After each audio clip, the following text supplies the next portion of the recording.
तो tally prime की इस क्लास में जो है हम सीखेंगे इक्विटी की एंट्री करनी, तो जिसे हम बोल देते हैं कैपिटल इन्वेस्टमेंट की भी एंट्री बोल देते हैं।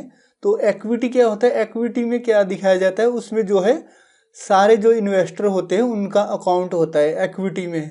तो जैसे कैपिटल में सारे आपके जो भी पार्टनर्स वगैरह होते हैं, जो शेयर होल्डर है, उनका सारा जो है उसमें दिखाया जाता है। वो कैसे, अब मैं बैलेंस शीट में दिखाता हूँ आपको। गेटवे ऑफ टैली पे आए और बी किया, तो इसको जो है ऑल्ट F1 करूँगा मैं, तब भी कुछ नहीं होगा क्योंकि इसमें कुछ है ही नहीं। एंट्री यहाँ पर देखिए 0, मतलब दोनों साइड कुछ भी नहीं है।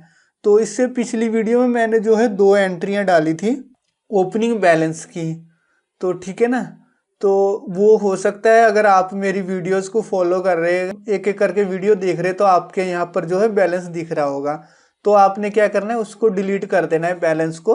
वो कैसे करना है, ऑल्टर में जाकर, लेजर में जाकर, जैसे ये सोहल ट्रेडिंग कंपनी में इसमें एंटर करते हुए आप जो यहाँ पर ओपनिंग बैलेंस है इसको डिलीट करके एंटर कर दीजिए। फिर राजा एंड कंपनी को एंटर करते हुए जो है बैलेंस पे आके यहाँ पर जो ओपनिंग बैलेंस है इसको डिलीट करके सेव कर लीजिए। तो उसके बाद क्या होगा, बैलेंस शीट में आइए और यहाँ पर आप देखिए बिल्कुल 0 होगा।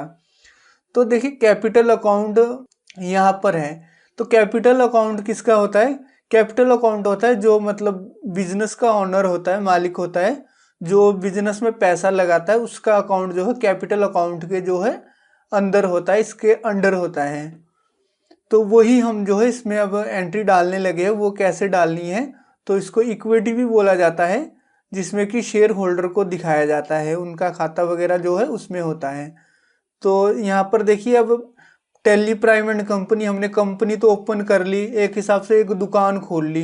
तो दुकान खोल लिया, अभी तो सिर्फ नाम ही रखा है, तो नाम रख लिया। उसके बाद क्या है, हमें जो है दुकान का किराया देना है, उसके अलावा जो है रॉ मटेरियल, जो स्टॉक वगैरह खरीदना है, सामान, ठीक है ना, जिसको खरीद के आगे बेचेंगे, स्टॉक खरीदना है, और भी बहुत कुछ जो है खर्चे हमें जो है करने पड़ेंगे बिजनेस चलाने के लिए।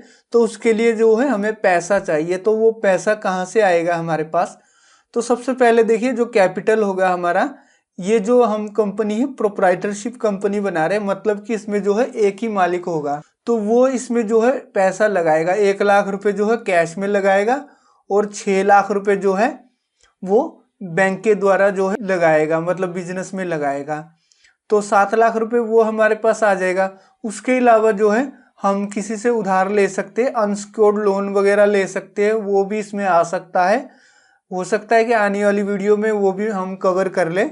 तो उसके अलावा बैंक से भी जो लोन मिलेगा वो भी हो जाएगा। उस हिसाब से क्या हो जाएगा, करंट एसेट में यहाँ पर आपकी जो एंट्री है बढ़ती जाएगी। मतलब 1 लाख रुपए कैश दिखाएगा, इधर बैंक बैलेंस दिखा देगा 6 लाख रुपए, अनसिक्योर्ड लोन किसी से लिया 5 लाख रुपए, वो आ जाएगी एंट्री।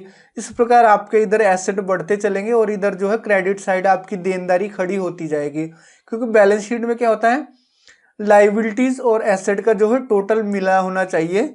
अगर आपका टोटल नहीं मिल रहा तो इसका मतलब जो है आपकी बुक्स में कुछ कमी है। तो चलिए अब एंट्री डालने से पहले खाते बना लेते हैं। 2 खाते बनाने पड़ेंगे, लेजर अकाउंट। तो गेटवे ऑफ टैली पे आ गया हूँ स्केप करके। तो यहाँ पर आपने क्रिएट करना है, और यहाँ पर देखिए दूसरे नंबर पे जो लेजर है उस पर जाना है, एंटर कर देना है। यहाँ पर हम करेंगे प्रोप। आप इसको कैपिटल अकाउंट लिख के भी क्रिएट कर सकते हैं, मैं प्रोप लिख के ही अकाउंट क्रिएट करता हूँ हमेशा। अरमान ठाकुर जो है प्रोपराइटर है। अगर पार्टनरशिप है उसमें तो फिर हम ये लिख नहीं सकते प्रोप, ठीक है, उसमें कैपिटल ही लिखना पड़ेगा।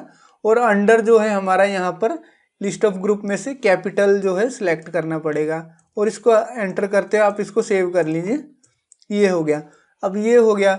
दूसरा आप इसमें बैंक क्रिएट कर लीजिए, स्टेट बैंक ऑफ इंडिया, जिसमें पैसा जमा होगा, और इसको अंडर हमने लिस्ट ऑफ ग्रुप में से बैंक अकाउंट्स कर देना है, और एंटर करते हुए सेव कर लेना है। इसमें जो जो इन्फॉर्मेशन है, जो जो मतलब यहाँ पर मांग रहा है डिटेल, वो आप भर दीजिए, भर के इसको सेव कर लीजिए। ये हो गया। तीसरा अकाउंट जो है कैश का होता है, वो पहले से ही बना होता है। इसमें गेटवे ऑफ टैली में आ गया, मैं वापस ऑल्टर करके आपको दिखाते हूँ, देता हूँ लेजर्स में कैश। तो कैश में ये देखिए कैश लिखा होता है, और ये जो है अंडर कैश इन हैंड, ये पहले ही जो है टैली प्राइम में या टैली में बना ही होता है। उसके अलावा ये देखिए प्रॉफिट एंड लॉस पे एंटर करूंगा तो ये देखिए ये इस प्रकार से जो है प्रॉफिट एंड लॉस भी आपका बना होता है टैली में ही। और राजा एंड कंपनी ये मैंने आपको पिछली वीडियो में बताया था।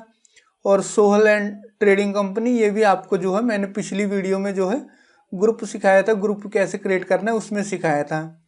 तो अगर आपने मेरी पिछली वीडियोस नहीं देखी तो आप जो है प्लेलिस्ट में जाकर चेक कर सकते हैं। इसको जो है आप टैली प्राइम को बिल्कुल स्टेप वाइज स्टेप सीखिए, ठीक है ना, एक एक करके सीढ़ियाँ चढ़ते जाइए, तो जिससे कि आप बिल्कुल अच्छी तरह जो है टैली सीख जाएंगे, टैली प्राइम, और इसमें जो है आप एक्सपर्ट हो जाएंगे। तो अगर आप बीच में से हो सकता है अगर आपको नॉलेज कम हो अकाउंट्स की तो हो सकता है कुछ भी समझ ना आए, तो आप बिल्कुल जाके प्लेलिस्ट में जाके वीडियो नंबर 1, वीडियो नंबर 2, 3 इस प्रकार देखते जाइए, तो मतलब गारंटीड है आपको जो है आ जाएगा। तो 2 अकाउंट क्रिएट करने के बाद आप गेटवे ऑफ टैली से वाउचर में चलते हैं। वाउचर में आ गए, यहाँ पर 1 अप्रैल 2020 F2 कर लेना है। तो जिस डेट में आपने जो एंट्री डालनी है वो डेट डालनी है। मैं यहाँ 1 अप्रैल 2020 को ही डाल रहा हूँ। तो यहाँ पर मैं ऑलरेडी जो हूँ रिसिप्ट पे खड़ा हूँ, तो हो सकता है आपका यहाँ पर और कोई वाउचर खुल रहा हो। अकाउंटिंग वाउचर क्रिएशन के नीचे यहाँ पर वाउचर का नाम आ जाता है। तो आप क्या कीजिए, यहाँ पर देखिए ये सारे जो है वाउचर दिखा रहा है, तो आपने यहाँ पर रिसिप्ट पे क्लिक कर देना माउस के साथ, नहीं तो आप जो है F6 भी दबा सकते हैं। ये हो गया। तो यहाँ पर अकाउंट में अब क्या करेंगे, कैश, कैश हमें जो है प्राप्त कर रहे हैं हम, तो कैश लिखा। तो यहाँ पर अब यहाँ पर लिखना है प्रोप, ठीक है ना, पार्टिकुलर के नीचे। और ये देखिए अरमान ठाकुर ये आ गया, ये जो है पैसा इन्वेस्ट कर रहा है बिजनेस में 1 लाख रुपए।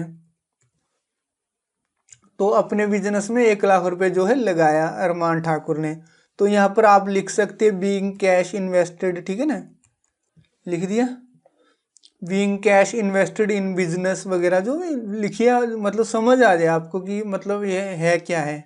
या ये हो गया। अब अगली एंट्री क्या करेंगे आप, यहाँ पर कैश तो हो गया, अब फिर यहाँ पर लिखेंगे स्टेट बैंक ऑफ इंडिया, मतलब जो है अब बैंक में पैसे जमा हो रहे हैं। दे कौन रहा है, प्रोप्राइटर अरमान ठाकुर, कितना 6 लाख रुपए, ठीक है ना। और उसके बाद क्या आ गया, बैंक अलोकेशन फोर्स, यहाँ पर भरना है अपने, एंटर करना है। और यहाँ पर देखिए इंसर्ट नंबर जो भी है, यहाँ पर आपने चेक नंबर लिखना होता है। और उसके बाद देखिए यहाँ पर जो है चेक की डेट लिखनी है, वो लिखने के बाद एंटर कीजिए और यहाँ पर आपने बैंक लिखना है। तो जैसे मैंने यहाँ पर दबाया तो यहाँ पर देखिए बैंक शो नहीं हो रहा है, तो आप इसको क्या कीजिए, स्पेसिफाई बैंक नेम लिख के यहाँ पर लिख सकते हैं। जैसे ये PNB का जो है चेक था तो वो लिख के एंटर किया। तो यहाँ नरेशन में आप जो है लिख सकते हैं बीइंग अमाउंट इन्वेस्टेड या जो भी है, नरेशन लिखिए। नरेशन से जो है आपको एंट्री समझने में आसानी होगी और दूसरों को भी समझाने में मदद मिलेगी, ठीक है ना। अगर किसी ऑडिटर को या कोई आपसे एंट्री पूछ ले क्या है कैसे है, तो नरेशन से जो है आप आसानी से समझा सकते हैं। अब देखिए गेटवे ऑफ टैली से अब कहाँ बैलेंस शीट में जाएंगे, वो 6 लाख की एंट्री डाल दी हमने। ऑल्ट F1 करेंगे। ऑल्ट F1 करने पे ये थोड़ा डिटेल में आ जाता है। तो यहाँ पर अब देखिए इधर एसेट साइड में चलते हैं पहले। करंट एसेट में 7 लाख रुपए हो चुका है, मतलब 1 लाख रुपए अब जो है हमारे पास कैश आ चुका है।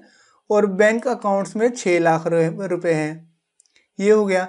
और ये दोनों का टोटल बन गया 7 लाख। तो ये 7 लाख रुपए जो है हमें अरमान ठाकुर से जो है आए हैं, ठीक है ना, बिजनेस में आए हैं। तो मैं क्यों कह रहा हूँ कि हमें आए हैं, ठीक है ना, जबकि मालिक तो अरमान ठाकुर है। मैं इसलिए बोल रहा हूँ क्योंकि मैं एक अकाउंटेंट हूँ, मैं बुक्स लिख रहा हूँ, इसलिए मैं बोल रहा हूँ कि हमें आए हैं, ठीक है ना। और वैसे भी जो ये होता है शेयर होल्डर वगैरह होते हैं, ये बिजनेस से अलग होते हैं, ठीक है ना, अलग एंटिटी है ये। तो जो मतलब इक्विटी शेयर होल्डर होते हैं वो अलग होता है बिजनेस से, तो उनका भी जो है हिसाब किताब अलग रखना पड़ता है बिल्कुल शेयर होल्डर्स के। तो इस प्रकार यहाँ पर आप देख सकते हैं ये balance sheet, liability side 7 lakh रुपए और एसेट साइड 7 लाख रुपए। अब जो है इस चीज़ को हम जो है खर्च कर सकते हैं, मतलब रॉ मटेरियल खरीद सकते हैं, स्टॉक वगैरह जो भी हमें सामान वगैरह चाहिए बिजनेस चलाने के लिए ले आ सकते हैं और उसको बेचकर जो है मुनाफा कमा सकते हैं। तो इसमें इतना ही है। तो आगे अगली वीडियो भी बहुत कुछ है सीखने को, तो जुड़े रहना है आप लोगों ने चैनल के साथ।